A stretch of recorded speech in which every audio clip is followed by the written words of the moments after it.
Hi friends, आप सभी कैसे हो। आशा करता हूँ कि आप सभी अच्छे होंगे। आपका हमारे चैनल वीके जाटोल क्लासेस में स्वागत है। आज के इस वीडियो में हम 27 सितंबर 2025 के मुख्य करंट अफेयर्स और उसके एक्सप्लेन के बारे में चर्चा करेंगे। प्रश्न नंबर 1, हाल ही में भारत और यूएई के बीच उच्च स्तरीय संयुक्त निवेश कार्यबल की 13वीं बैठक कहां आयोजित हुई है? A, New Delhi, B, Tokyo, C, Abu Dhabi, D, इनमें से कोई नहीं। दोस्तों, आपका सही answer option number C, Abu Dhabi होगा।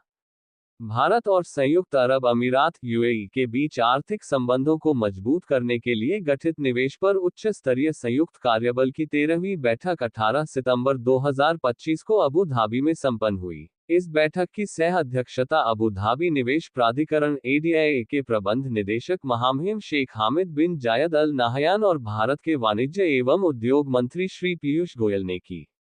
बैठक में दोनों देशों के संबंधित सरकारी प्राधिकरणों, निवेश संस्थाओं और कंपनियों के वरिष्ठ अधिकारियों ने भाग लिया।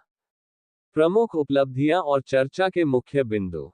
तारांकन व्यापार में रिकॉर्ड उछाल। सह अध्यक्षों ने स्वीकार किया कि मई 2022 में भारत यूएई व्यापक आर्थिक भागीदारी समझौते सीईपीए के लागू होने के बाद द्विपक्षीय व्यापार में सकारात्मक गति बनी हुई है।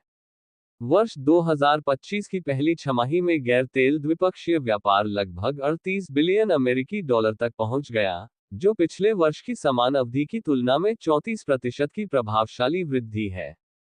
भारत मार्ट परियोजना की प्रगति। संयुक्त कार्यबल ने संयुक्त निवेश परियोजनाओं की प्रगति की समीक्षा की। इसमें यूएई के जेबल अली मुक्त क्षेत्र में स्थित 27 लाख वर्ग फुट के परिसर भारत मार्ट की प्रगति भी शामिल है, जिसे भारतीय निर्माताओं और निर्यातकों के लिए वैश्विक मंच के रूप में डिजाइन किया गया है।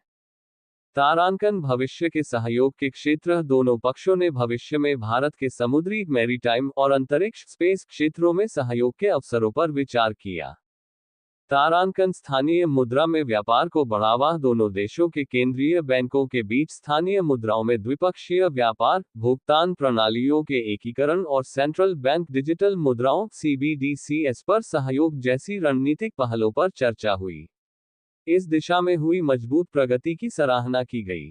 तारांकन निवेशकों की चुनौतियों का समाधान। कार्यबल ने दोनों देशों के निवेशकों के सामने आ रही वर्तमान समस्याओं और चुनौतियों की समीक्षा की और उनके समयबद्ध समाधान के लिए अपनी टीमों को निर्देश दिए।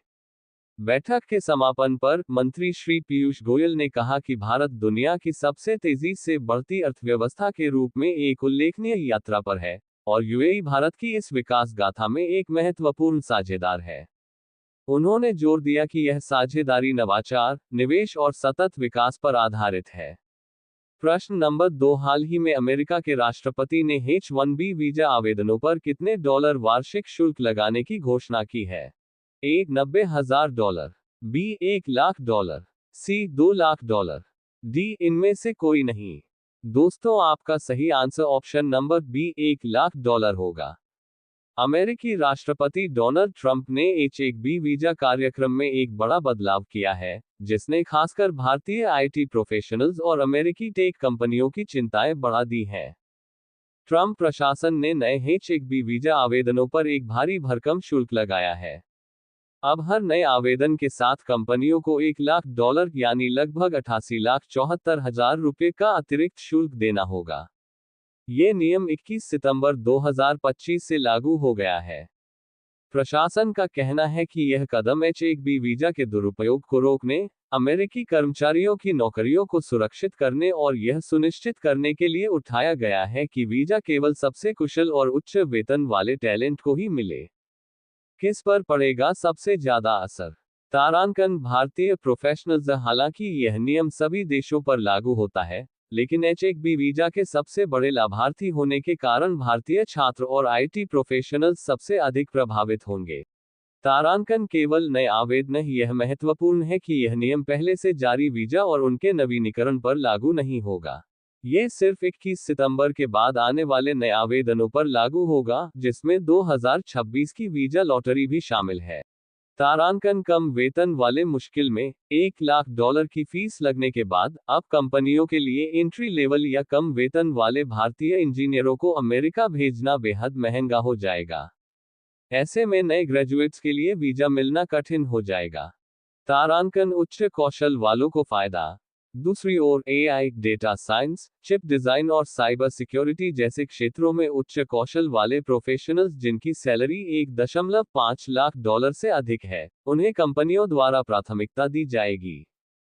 कंपनियों पर प्रभाव। टीसीएस और इन्फोसिस जैसी भारतीय आईटी कंपनियों के लिए, जो अक्सर एंट्री और मिड लेवल कर्मचारियों को भेजती हैं, ये नियम मुश्किल पैदा करेगा। वहीं गूगल और माइक्रोसॉफ्ट जैसी अमेरिकी कंपनियां, जो आमतौर पर उच्च कुशल और महंगे टैलेंट को हायर करती हैं, उन्हें ये नियम अपनी विशिष्ट प्रतिभाओं को सुरक्षित करने में मदद कर सकता है।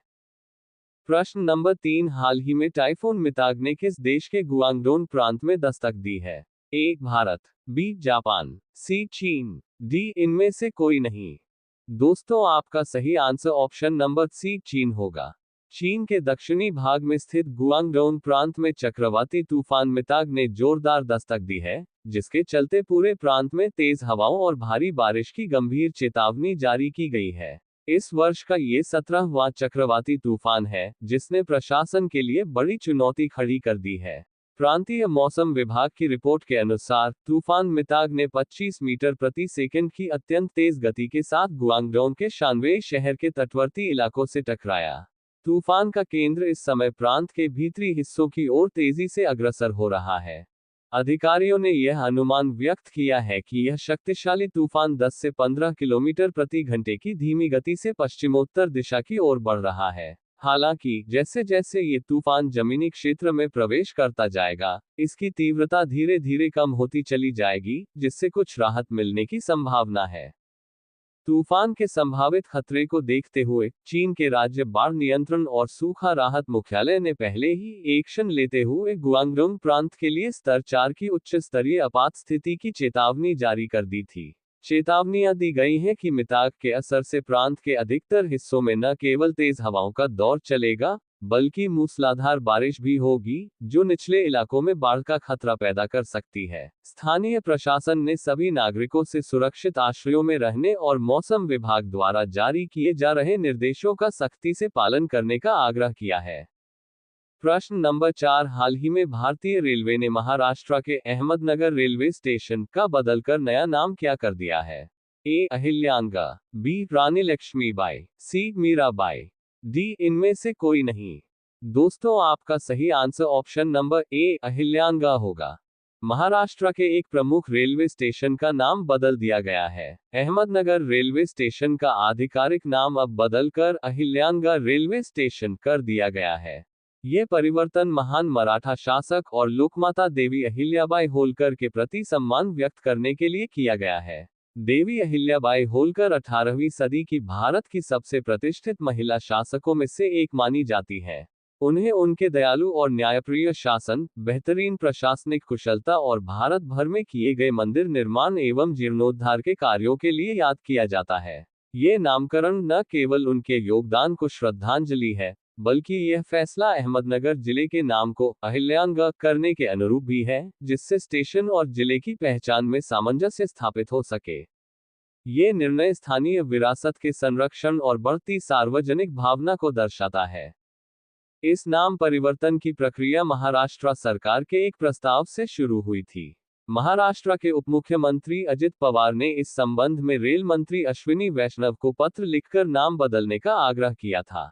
राज्य के प्रस्ताव को गृह मंत्रालय से आवश्यक मंजूरी प्राप्त होने के बाद रेलवे बोर्ड ने आधिकारिक अधिसूचना जारी कर दी, जिसके साथ ही यह नया नाम पूरे भारतीय रेलवे नेटवर्क में लागू हो गया है। हालांकि यात्रियों और रेलवे परिचालन की सुविधा के लिए स्टेशन का कोड अंक अपरिवर्तित रखा गया है। स्टेशन के सभी प्लेटफॉर्म, साइन बोर्ड और टाइम टेबल को अब अहिल्यानगर नाम के साथ 3 लिपियों मराठी, हिंदी और अंग्रेजी में अपडेट कर दिया गया है।